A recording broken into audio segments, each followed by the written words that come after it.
Dear friends, आज के video में हम लोग एक बहुत ही पॉपुलर और बहुत ही एक रिलेवेंट क्वेश्चन लेकर आएंगे जो बहुत ही फुल ऑफ क्यूरियोसिटी है। बहुत सारे इन्वेस्टर्स, बहुत सारे व्यूअर्स के बीच में ये सवाल रहता है।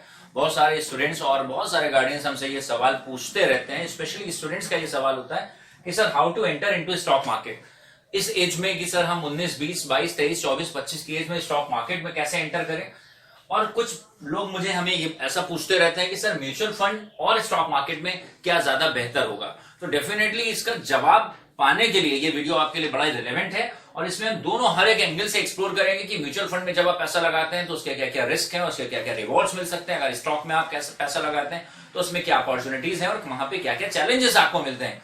तो अगर हम लोग इसका एक्सक्लूसिव एक जवाब पूछा जाए तो ये डिपेंड करता है आपके रिस्क एपिटाइट के ऊपर कि आपका रिस्क एक्सपोजर क्या है। अगर आप बहुत ज्यादा रिस्क लेने को तैयार हैं तो स्टॉक मार्केट है। अगर आप उतनी वॉलेटिलिटी को, मूवमेंट को, अपवर्ड का आप सोच रहे हैं कि स्टॉक का प्राइस यहां जाएगा लेकिन स्टॉक का प्राइस अगर यहां आ गया, अगर आप उतना पेन बेयर करने को प्रिपेयर हैं और साथ ही साथ पेशेंस आपके पास है और आपके पास जो भी फंड्स आपने लगाए हैं उनकी हाल फिलहाल जरूरत नहीं है, तो डेफिनेटली एक जवाब हो सकता है कि आप स्टॉक मार्केट में शेयर्स के थ्रू इन्वेस्ट कर सकते हैं।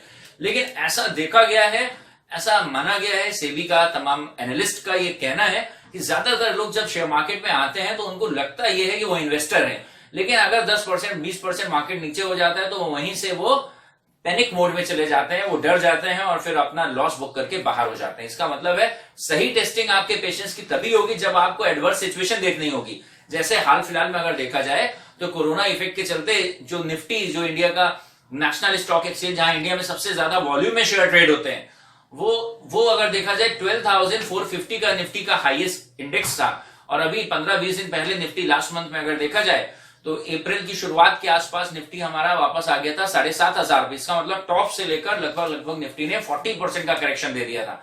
और कुछ स्टॉक ऐसे थे, कुछ शेयर्स ऐसे थे जो कि अपने ऑल टाइम हाई से 50%, 60%, 70%, 80% तक नीचे आ गए और बहुत ही हाई कैटेगरी वाले शेयर हुआ करते थे 2 साल पहले। अब हम आपको कुछ एग्जांपल दे रहे हैं।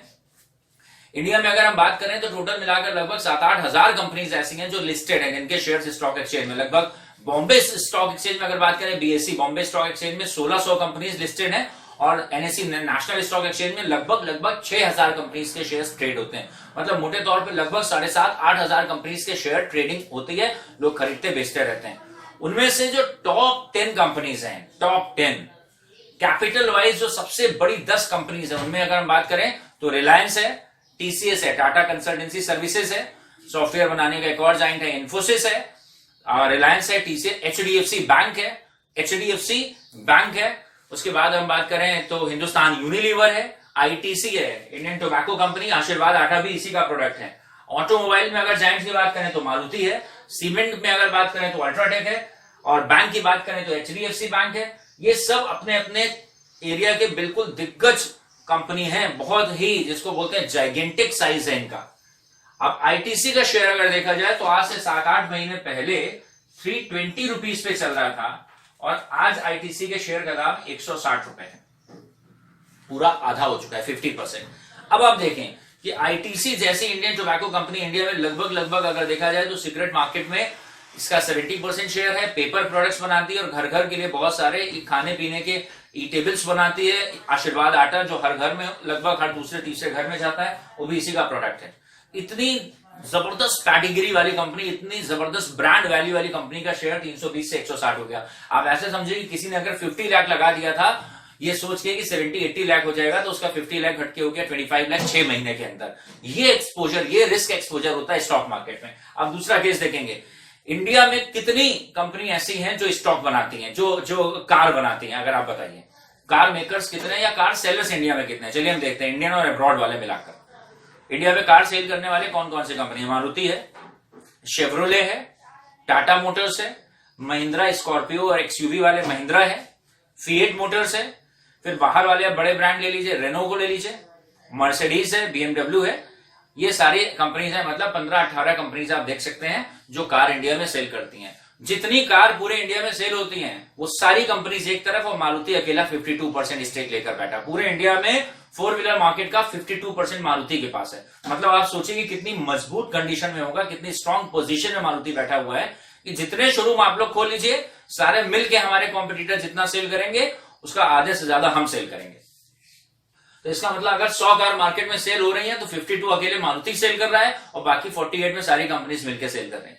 तो मारुति का शेयर लास्ट ईयर अगर देखा जाए तो 9,994 के आसपास था, मतलब हम 9,900 बोल दे रहे हैं, और आज मारुति का शेयर 5,000 रुपए पे है। इसका मतलब मारुति भी आधा हो गया। 1.25 साल के अंदर मारुति ने भी आपको 50% नेगेटिव रिटर्न दे दिए। अब आप तीसरा देखिए, अल्ट्राटेक। अल्ट्राटेक इतनी बड़ी कंपनी है, सीमेंट बनाने की इतनी बेहतरीन कंपनी है, इंडिया की तो सबसे बड़ी है ही है, पूरे वर्ल्ड की जितनी प्राइवेट कंपनीज हैं उनमें वर्ल्ड में नंबर 3 पर है। चाइना, रशिया, यूएस, जहां इतने बड़े बड़े सीमेंट मेकर्स हैं, जितने प्राइवेट कंपनीज हैं पूरे वर्ल्ड में, उन सब में कैपेसिटी वाइज नंबर 3 पे अल्ट्राटेक। और 4,900 का शेयर हुआ करता था आज से 6 महीने पहले, और आज ये शेयर 3,200 पे है।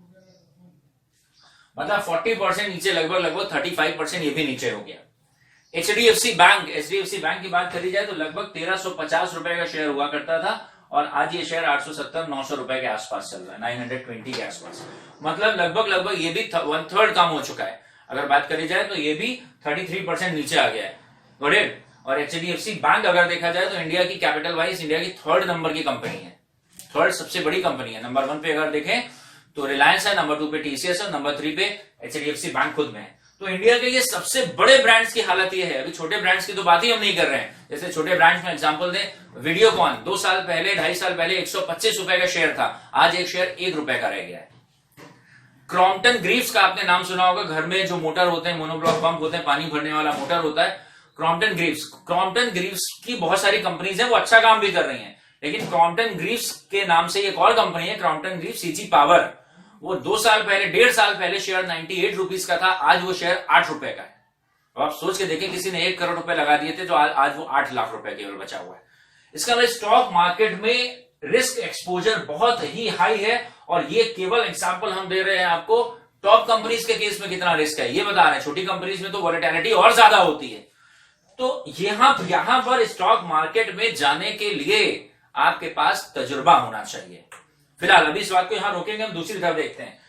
म्यूचुअल फंड की अगर बात करें तो म्यूचुअल फंड में फंड मैनेजर होते हैं, और म्यूचुअल फंड में आपने अपना पैसा दे दिया, हम कंपनी को पैसा देंगे, हम म्यूचुअल फंड की स्कीम में पैसा लगाएंगे। हमारे पैसे किस किस कंपनी में लगेंगे ये हम नहीं बताते हैं, वो म्यूचुअल फंड मैनेजर लगाते हैं, उनको बोलते हैं एसेट मैनेजमेंट कंपनी। वो बहुत एक्सपर्ट होते हैं, उनको पास बरसों का एक्सपीरियंस है, और मार्केट में वो बहुत हमसे आगे का विजुअलाइज करके चलते हैं। उनको लग रहा है कि उनसे भी गलती होती है, उन्होंने हम लोगों के पैसे लगाए किसी एक्स कंपनी में, लेकिन उनको लग रहा है कि एक्स कंपनी के ऊपर कोई खराब न्यूज है, तो वो अपने शेयर ऑफलोड कर देंगे, हटा देंगे, किसी दूसरी जगह इन्वेस्ट करते हैं। हम वो काम नहीं कर पाते हैं क्योंकि हमारे तक वो न्यूज फ्लो देर से आता है।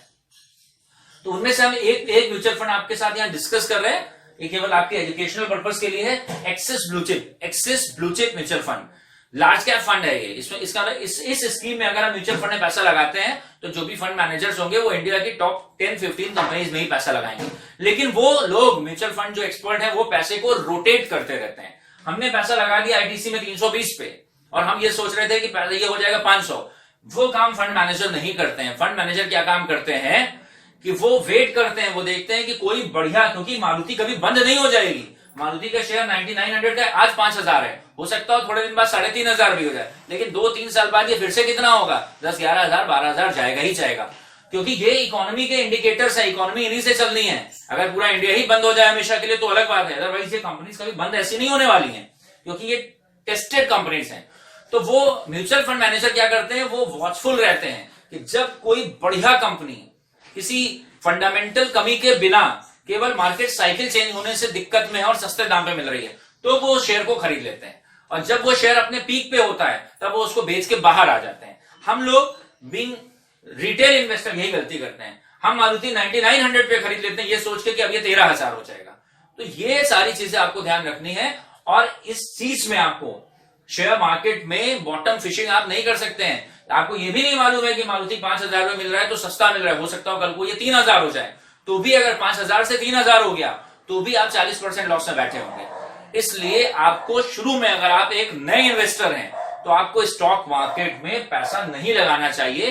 पीछे के वीडियोस में भी हम बता चुके हैं, आपको पेपर ट्रेडिंग करनी चाहिए, ऑन पेपर केवल उसको लिखें पढ़ें और समझते रहें, पैसा न लगाएं। शुरुआत में आप ब्लू चिप स्टॉक में, ब्लू चिप म्यूचुअल फंड में लगाएं। उनमें से मेरे हिसाब से अगर देखा जाए तो ये one of the best performer है। जब मार्केट 40% गिर गया था तो एक्सिस ब्लू चिप में हमारा जो अपना पोर्टफोलियो है वो 16% नीचे था।